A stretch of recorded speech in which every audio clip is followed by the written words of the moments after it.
50 clásicos de la psicología. Capítulo 43. Oliver Sacks. Como el neurólogo Oliver Sacks confiesa al comienzo de El hombre que confundió a su mujer con un sombrero y otras narraciones clínicas, que fue un éxito de ventas impresionante, siempre estuvo interesado por igual en las enfermedades y en las personas. El trabajo de toda una vida le convenció de que a menudo no es cuestión tanto de qué enfermedad tiene esta persona, sino qué persona tiene la enfermedad. No se puede examinar a un paciente como si fuera un insecto, se está hablando con un yo. Esto es mucho más importante que nunca en neurología, lo cual implica las disfunciones cerebrales que a menudo afectan al sentido personal de identidad. El libro de Sack intenta mostrar que incluso cuando las facultades normales de las personas se abandonan, estas conservan una singularidad inconfundible. Para Sacks, que ha visto muchos casos extraños, resulta asombroso cómo las personas se adaptan o se reinventan frente a desastres físicos o mentales. Los 24 capítulos del libro detallan una multitud de casos extraños e interesantes que le proporcionan el interés de una buena novela. La primera parte se titula Pérdidas y se relaciona con las personas que han luchado para volver a un sentido del yo normal después de haber sufrido alguna pérdida debilitante de la facultad mental. Las décadas perdidas de Jimmy. ¿Es posible tener un yo sin recuerdos? Sacks nos cuenta la historia de Jimmy G., un hombre de 49 años admitido en la residencia de ancianos en la que Sacks trabajaba en 1975. Jimmy era un hombre apuesto, sano y muy simpático. Había sido llamado a filas en la Marina estadounidense al graduarse en la escuela y se convirtió en operador de radio en un submarino. Pero, mientras hablaba de su historia personal y su vida familiar, Sacks se dio cuenta de que Jimmy estaba hablando en tiempo presente.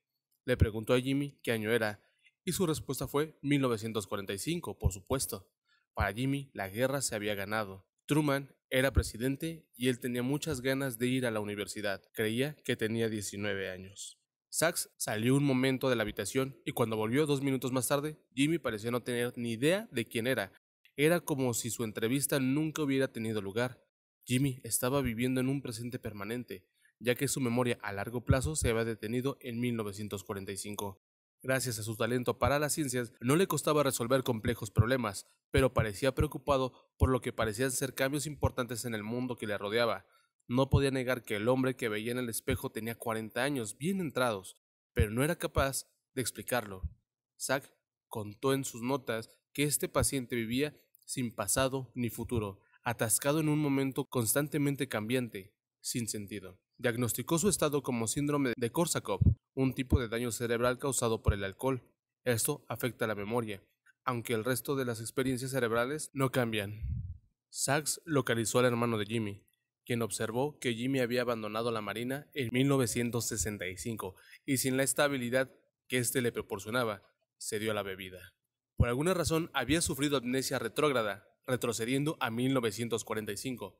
Sacks le pidió a Jimmy que escribiera un diario para que supiera lo que había hecho el día anterior, pero esto no consiguió darle un sentido de continuidad, pues era como si los acontecimientos que leía le hubiera pasado a otro.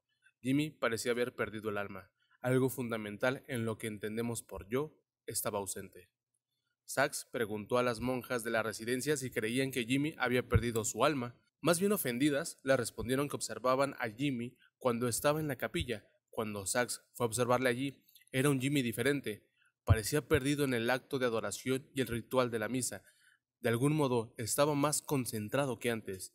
El nivel de significado espiritual era obviamente suficiente para superar su caos mental habitual. Sacks escribe: la memoria, la actividad mental, la mente por sí sola no podía sostenerle, pero la atención moral y la acción moral podían hacerlo con creces. Lo mismo sucedía si Jimmy estaba en el jardín o mirando obras de arte o escuchando música. Así pues, aunque Jimmy había muerto para la experiencia normal de la memoria que creemos nos da un sentido del yo, en otros momentos era sin lugar a dudas una persona totalmente viva, que obtenía sentido de la experiencia. A través de un cuidadoso programa de actividades de este tipo, era capaz de mantener una sensación de calma.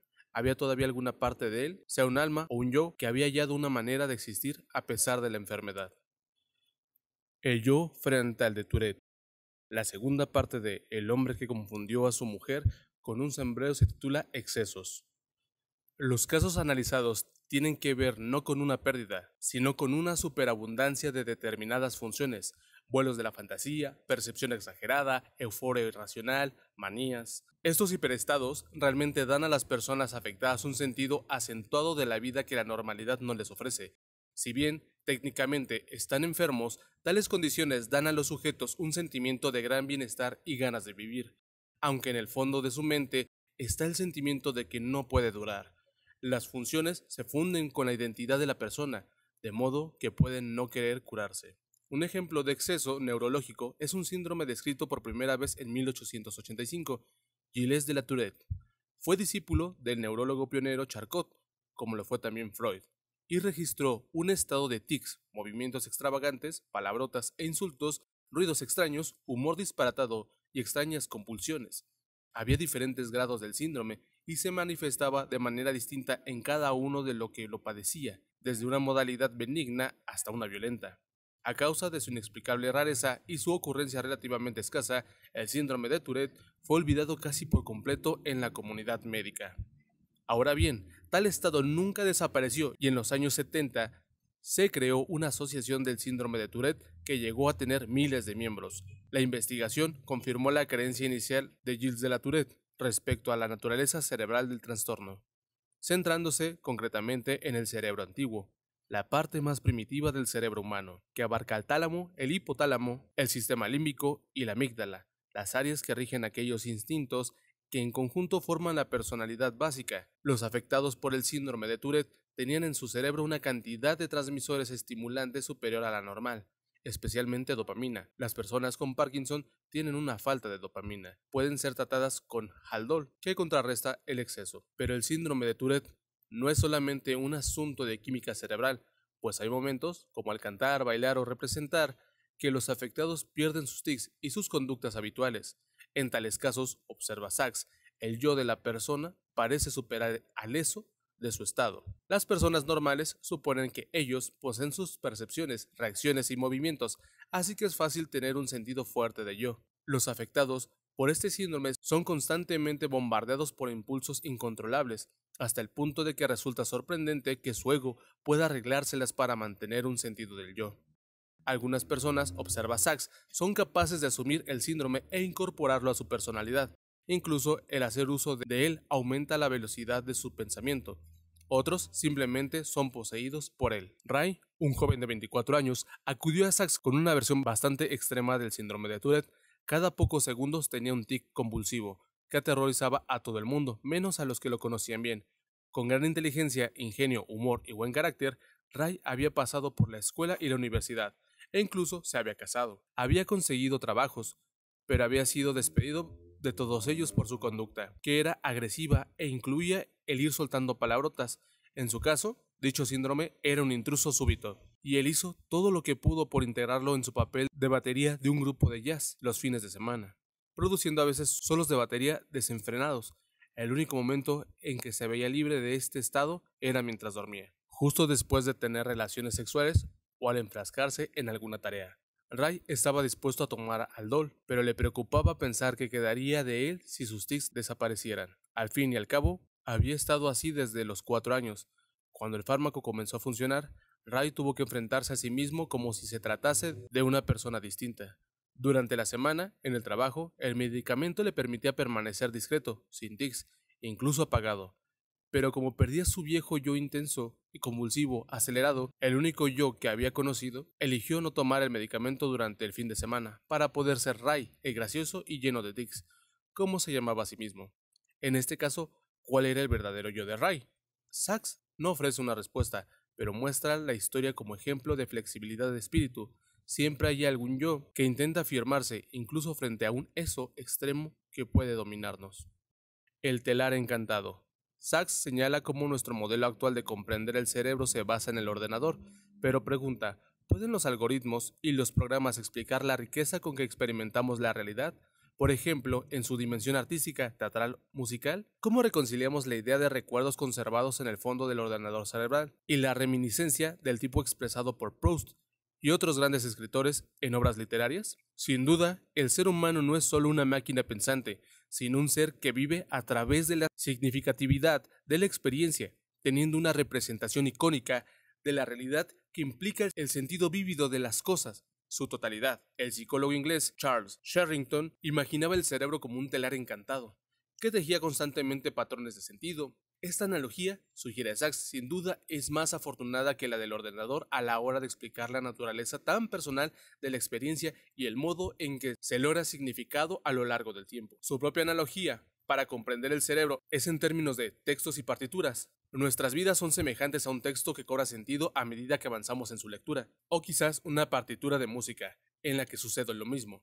En última instancia, pues el prisma a través del cual captamos nuestra vida no debería ser científico ni matemático. Esto serviría quizá para el funcionamiento del hemisferio izquierdo, sino más bien artístico, para el cerebro derecho, que se halla tan profundamente implicado en la creación de esto que sentimos que es el yo. El sentido ha de obtenerse a partir del ingenioso decorado y la melodía de la experiencia y la acción. Desde un punto de vista, los seres humanos pueden parecer avanzados robots que responden a su entorno a través de un ordenador neurológico, pero constituir un yo requiere algo más. Sachs hace la siguiente observación.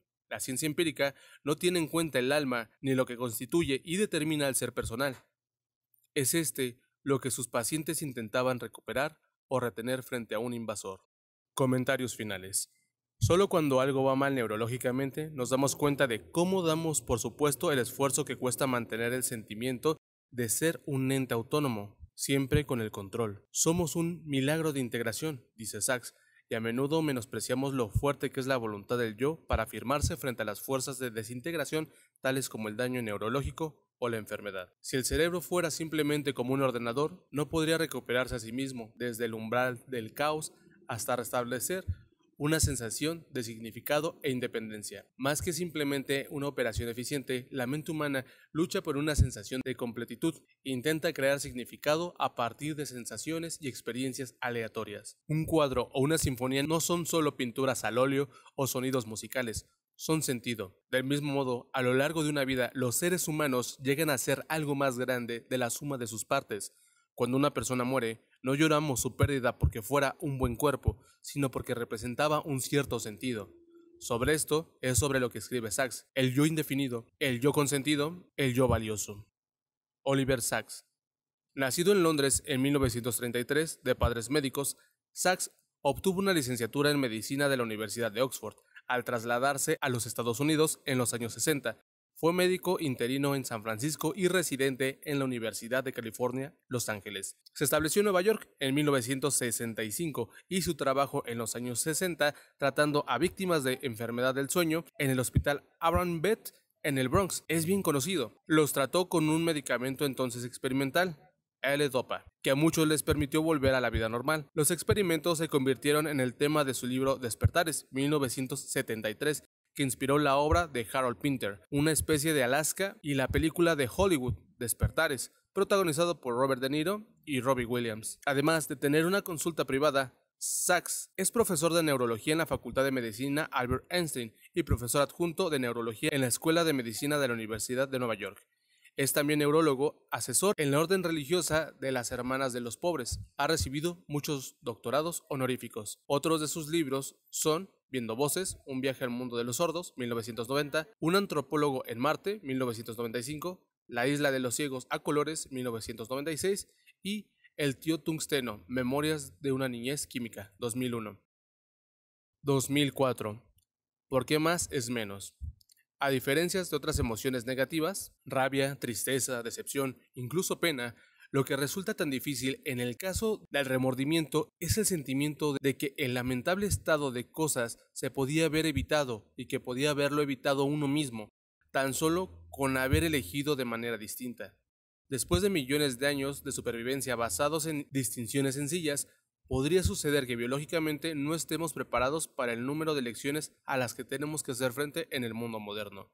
En resumen, paradójicamente, la felicidad tal vez se basa en limitar nuestras opciones en lugar de incrementarlas.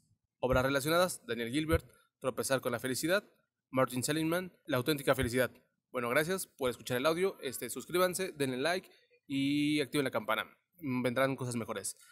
Cuídense mucho, que tengan un buen día y es todo. Bye.